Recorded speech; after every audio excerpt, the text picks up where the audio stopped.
What's up, guys? Towers here back again. Just got back from a really cool restaurant. It was like a sushi restaurant, like slash Japanese Chinese food restaurant. They have like chow mein there and just a bunch of chicken and some ribs and all that stuff. But basically, this video is going to talk about the Elite controller for the Xbox One. If you haven't heard of it, it's like 150 bucks, and that's pretty much why I'm going to be talking about this. I think it's ridiculously overpriced. I mean, a regular, like a regular Xbox One controller costs $60, and they're going to price the Elite controller at $150 just because you can detach a joystick, put it over here, or you can detach both of them and put PlayStation 4 joysticks on them. You can detach the directional pad. You can put on the pad for the from the PlayStation 4. You can take out all the buttons and rearrange them. And on the back they have the paddles, and then you can screw in um, whatever you want to call it. It's a trigger stop, so you can fire at 10%, 20%, 30%, just so you can shoot faster or whatever. I don't even know. Um, but basically, like whenever I bought a controller from a website like Envy controllers or Rush controllers, or I just bought a new Scuff, the only thing that would be different is that there would be a cool design on it if I want one that costs extra, and then there would be a no slow. It would be no slow. So if you don't know what no slow and slow means, it means that for instance, basically 9.5 out of 10 controllers that Xbox makes are going to be slow, and that means that either the when you move up and down is going to be slower than right and left, or it's going to be vice versa. So on the Xbox 360, they had a application called the Controller Doctor, and you would get a controller from Walmart or Target or GameStop, wherever, or even online, and then you would plug it in, and you would open the application, the Controller Doctor, and you would test out the controller. And you could test out the buttons, you could test out like everything, but the only thing that you really wanted to test out if you were a competitive gamer that played FPSs or even third-person shooters or any shooting game was test out the joysticks, because you want to make sure that they are 100% each way. So when you did it, 9 times out of 10, it would either be that when you move up or down on the right joystick, the left joystick didn't really matter.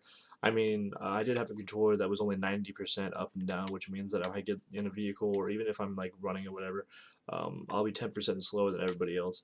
And that really actually played a key factor in Halo Reach when I had that controller, because you have to be moving fast enough to be able to sprint. So I pressed the button to sprint while I'm moving forward, and it kept stopping because it wasn't recognizing that my joystick was going all the way up. It couldn't go up anymore, but just the way that Microsoft built the controller, it wasn't able to go up that extra 10%, and it needed to go up like a couple more percent for the sprint to keep going, otherwise it was going to keep stopping. So that was kind of annoying.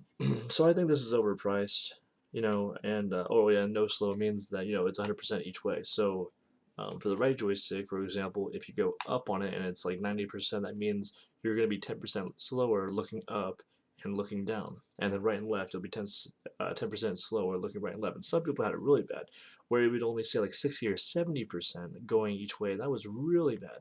So if you play on like 4 sensitivity, it would feel like you were playing on 1. If you played on 10, it would feel like you were playing on 4 or something. It was like really bad.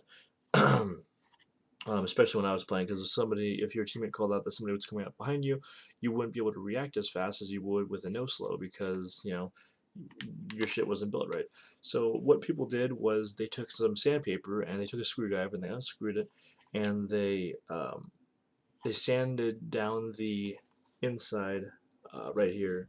They took out the joystick and they sanded down the inside of it so it would be able to fit in there and be able to go 100% each way, and that would fix the problem.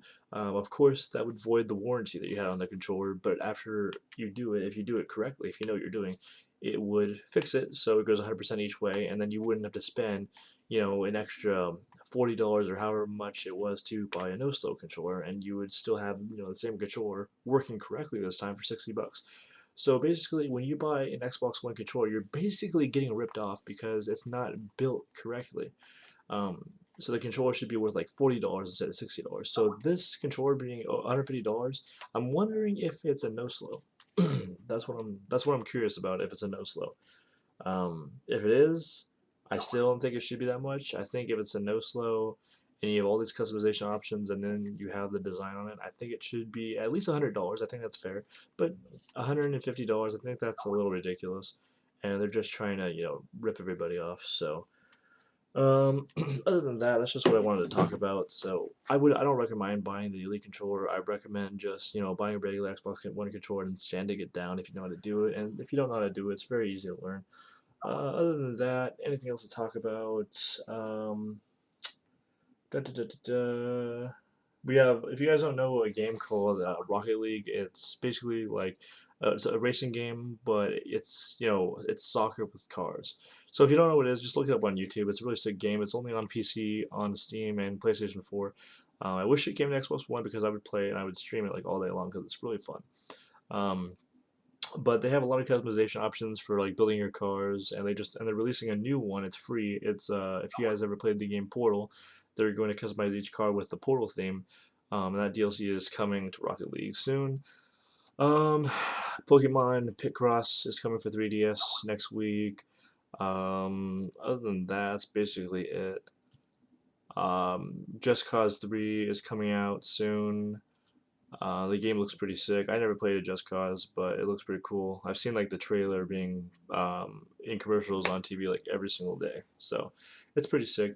But that's all I wanted to talk about. I just want to make sure you guys know what you're buying when you're buying a Elite controller. I don't think it should be $150. I think that's kind of ridiculous to add an extra $90 just because it has customization options. And I do believe that Microsoft just put in a free update on the dashboard where you can customize your controller to have the A button do whatever you want, the B button do whatever you want, and et cetera, et cetera.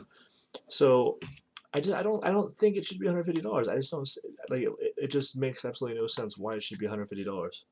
They have not explained why it should be that much. They just said that you can customize everything and detach everything, but honestly, I've been playing the same way since I played my first person shooter on the GameCube, but I use the same settings that they give you. I use the default settings. The only game where I have used different settings is Halo.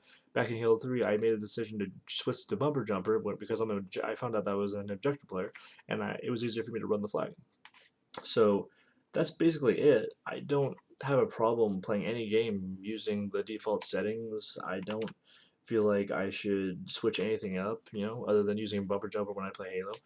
In Call of Duty, I have no problem drop shotting somebody. It does it take more, skill? Of course, it's a little bit more difficult because I have to take my, thumb off of the joystick and stuff. But I don't have a problem with putting it back on, and I don't see myself getting punished for it. So I don't see the reasoning behind it. Yeah, it is more convenient, and especially having the bumpers, on the back. But I just don't see it.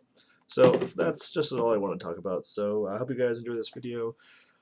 Um, get ready for Cyber Monday on Monday. You guys have probably been getting emails from Amazon and stuff. They've been sending me a bunch talking about a bunch of deals on Monday, but I'm not going to buy anything. I don't, I don't, I don't see myself buying anything. I didn't buy anything on Black Friday, and I don't really need anything to be honest with you. I got everything that I need, and yeah. So I hope you guys enjoyed the video, and I will try to come out with another video tomorrow when I get off of work. And yeah, I will see you guys later. Have a fantastic day, night, wherever you are. Peace out.